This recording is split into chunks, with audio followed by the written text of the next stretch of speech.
In the summer of 1985, a tech inspector at a small NHRA divisional event in Oklahoma noticed something strange. The exhaust fumes coming off a particular top alcohol dragster smelled different. Not the usual sharp bite of methanol, but something sweeter, almost floral.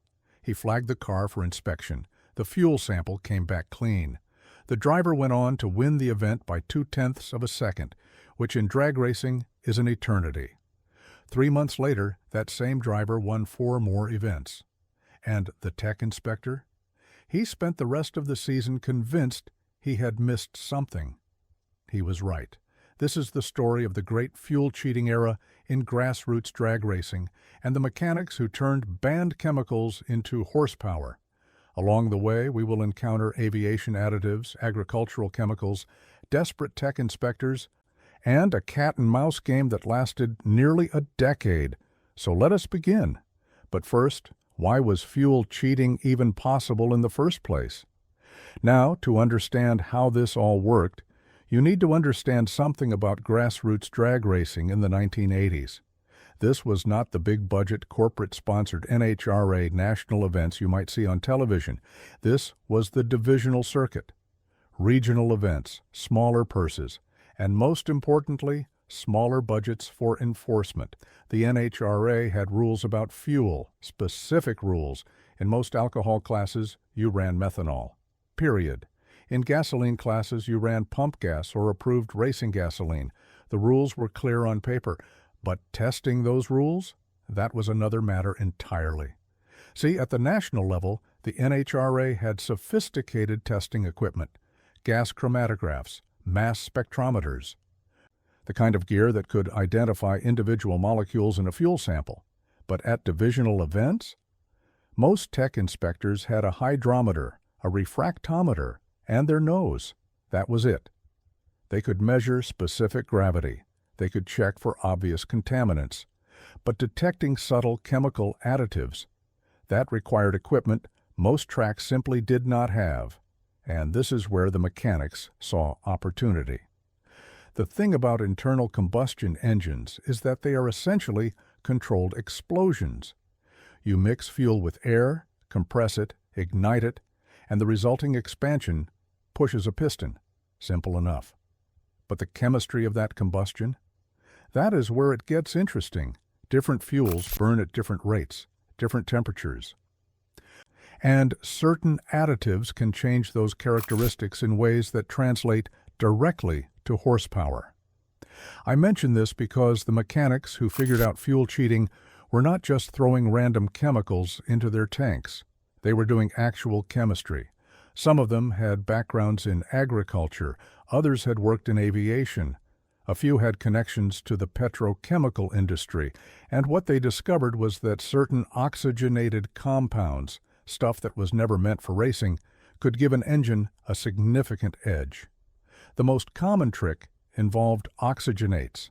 Now, an oxygenate is exactly what it sounds like, a chemical compound that contains oxygen atoms bonded to its molecular structure. When you add oxygenates to fuel, you are essentially adding extra oxygen to the combustion process. More oxygen means more complete combustion. More complete combustion means more energy released. More energy means more power. The legal racing fuels already contained some oxygenates. Methanol itself is an oxygenate. But the cheaters were adding things that were not on any approved list. Things like nitromethane in tiny amounts, just enough to boost power without being obvious. Or more exotic compounds borrowed from completely different industries. One of the most popular additives came from aviation, specifically from aviation fuel additives designed to prevent ice formation in aircraft fuel lines at high altitude. These compounds had interesting properties. They lowered the freezing point of fuel, yes, but they also affected combustion characteristics. Some mechanics discovered that adding small amounts of these aviation additives to their methanol would cool the burn temperature slightly, while maintaining or even increasing the total energy released. Why does burn temperature matter? Because cooler combustion means less heat stress on engine components. Less heat stress means you can run more aggressive timing. More aggressive timing means more power. It was a cascade effect. The additive itself might only contribute a few horsepower directly, but the tuning changes it enabled could add dozens more. Now the agricultural chemicals were even more creative. Certain fertilizer compounds contained nitrogen in forms that could participate in combustion. When mixed with methanol in precise ratios, these compounds would essentially add a tiny nitrous oxide effect to the fuel itself. Not enough to show up as obvious nitrous contamination, but enough to matter on the track. One mechanic, and I wish I could name him, but he is still alive and still paranoid, told me years later that he spent 6 months in 1986 testing different fertilizer-grade urea solutions mixed with methanol. He kept detailed notebooks. He measured everything. He ran the same engine on a dyno over and over, comparing power curves. And he eventually found a mixture that gave him a consistent 12 horsepower advantage over straight methanol. 12 horsepower does not sound like much, but in a class where everyone was making similar power, 12 horsepower was the difference between winning and losing. The beauty of these additives from a cheating perspective was that they were nearly undetectable with the equipment available at Grassroots events. A hydrometer measures density, but if you balanced your additive mixture correctly, the overall density would be almost identical to pure methanol. A refractometer measures how light bends through a liquid, which correlates to composition. But again, small amounts of additives would not shift the reading enough to raise suspicion. And the nose test? Well, some additives did change the smell, but tech inspectors were not chemists. They knew what methanol smelled like, and they knew what gasoline smelled like, and they knew what nitromethane smelled like. But aviation anti-icing additives, agricultural nitrogen compounds? Most inspectors had never encountered those chemicals in their lives. They might notice something seemed off, like that inspector in Oklahoma, but they could not prove anything. If you have made it this far, you are probably into this kind of stuff. Quick question, where are you watching from right now? Drop it in the comments, and if you are enjoying this, hit subscribe. We do this every week. All right, back to the cheaters, because this is where things started to escalate. By 1987, word had spread through the grassroots racing community that fuel additives were the way to go. Not everyone knew the specific chemistry, but enough people knew that something was happening. Certain teams were winning too consistently. Their elapsed times were too quick, their trap speeds were too high, and whenever anyone asked about their engine combinations, the answers were always vague. The problem for the NHRA was information asymmetry. The cheaters knew exactly what they were putting in their fuel. The tech inspectors had to guess. And in a sport where competitors are constantly looking for any legal advantage, it was genuinely difficult to distinguish between illegal additives and legitimate innovations. Think about it from the inspector's perspective. A car comes through tech. The fuel smells a little different. The specific gravity is right on the edge of acceptable. The driver swears it is just a new batch of methanol from a different supplier. What do? You cannot hold up an entire event to send samples to a laboratory. You cannot accuse someone of cheating based on a funny smell. And if you are wrong, you have just ruined someone's weekend and potentially damaged the sport's reputation. So most of the time, the inspectors let it go. They flagged the car. They made notes. They watched that team more closely at future events, but without hard evidence, they could not take action. Meanwhile, the cheaters got bolder. Some mechanics started experimenting with propylene oxide, an industrial chemical used in making polyurethane foam. Propylene oxide is extremely dangerous, highly flammable, and acutely toxic. It also happens to have excellent combustion characteristics when mixed with methanol. A few racers reportedly used it in the late 1980s, although this was always denied and never proven. The rumor alone was enough to terrify some competitors, not because of the competitive disadvantage, but because a propylene oxide fire would be essentially unsurvivable. Other mechanics went in different directions. Some experimented with acetone, which is commonly available as nail polish remover. Acetone has a high oxygen content and mixes readily with both methanol and gasoline. In small amounts, it can improve combustion efficiency. It also evaporates quickly, making it harder to detect in post-race fuel samples if there was any delay between the run and the test. The acetone trick became particularly popular in sportsman classes, where the rules required pump gasoline. You could not run methanol, but you could run gasoline with up to certain percentages of oxygenates. The question was whether acetone counted as an oxygenate under the rules. The NHRA said no. The cheaters disagreed. And since nobody was testing for acetone specifically, the argument remained theoretical. There was also a whole subcategory of cheating involving fuel temperature. This was not strictly a chemical additive, but it worked on similar principles. Colder fuel is denser than warm fuel. Denser fuel means more fuel molecules per unit volume. More fuel molecules means more potential energy per cylinder fill. Some teams built elaborate fuel cooling systems using ice baths or even dry ice to chill their fuel tanks before runs. This was technically illegal in most classes, but enforcement was spotty. How do you prove that someone's fuel was artificially cooled? By the time the car got to the starting line, the fuel might have warmed up anyway. And if the team was clever about insulation, they could maintain a significant temperature advantage throughout the run. The fuel cooling cheaters and the chemical additive cheaters sometimes worked together. A cooled tank of methanol plus additives was the ultimate combination.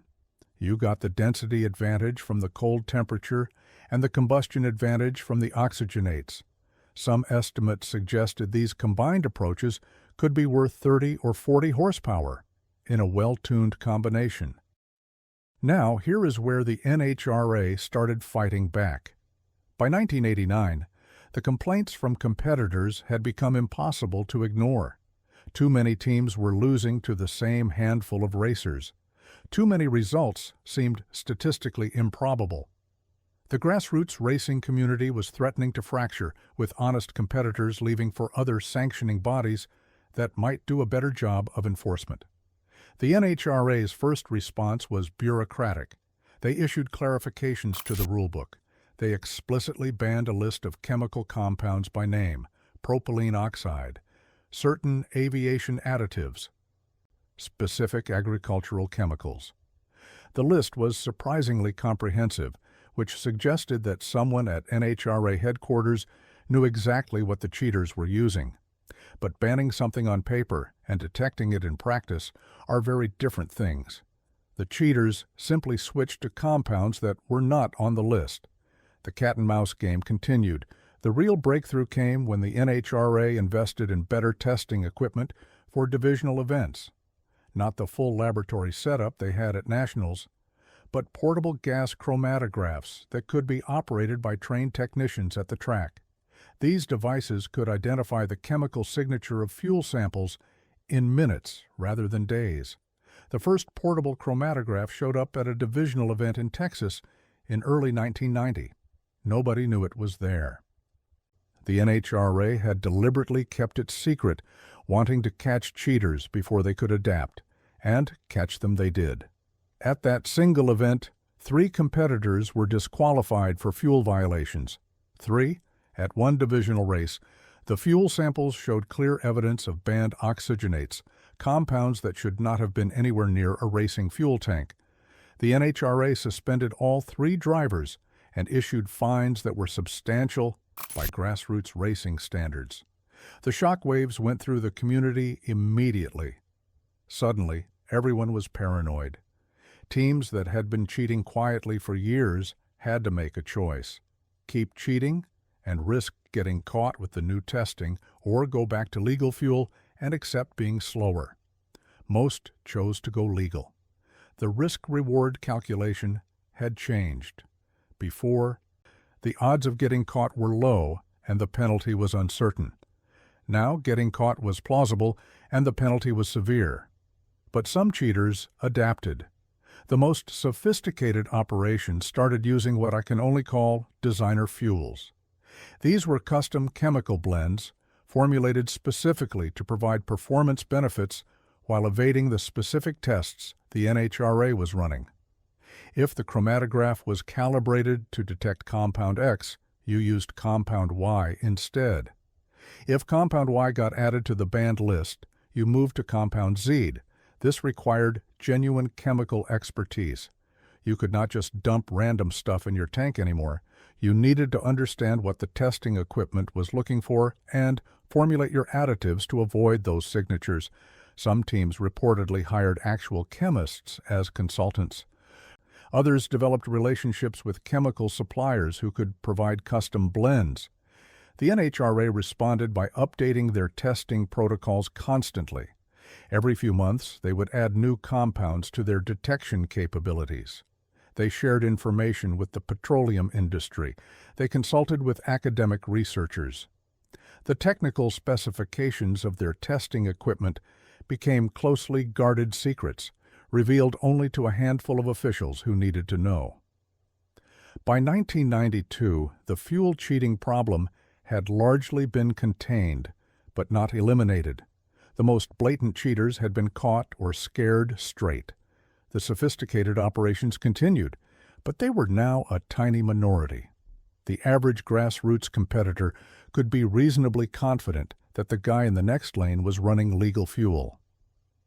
But the arms race never really ended. Even today, fuel cheating remains a concern at all levels of motorsport.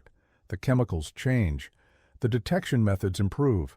The cheaters get cleverer. The enforcers get better equipment. Around and around it goes. And what of the mechanics who pioneered these techniques? Their fates varied widely. Some got caught and banned from the sport entirely. They drifted away from racing, taking their chemical knowledge with them.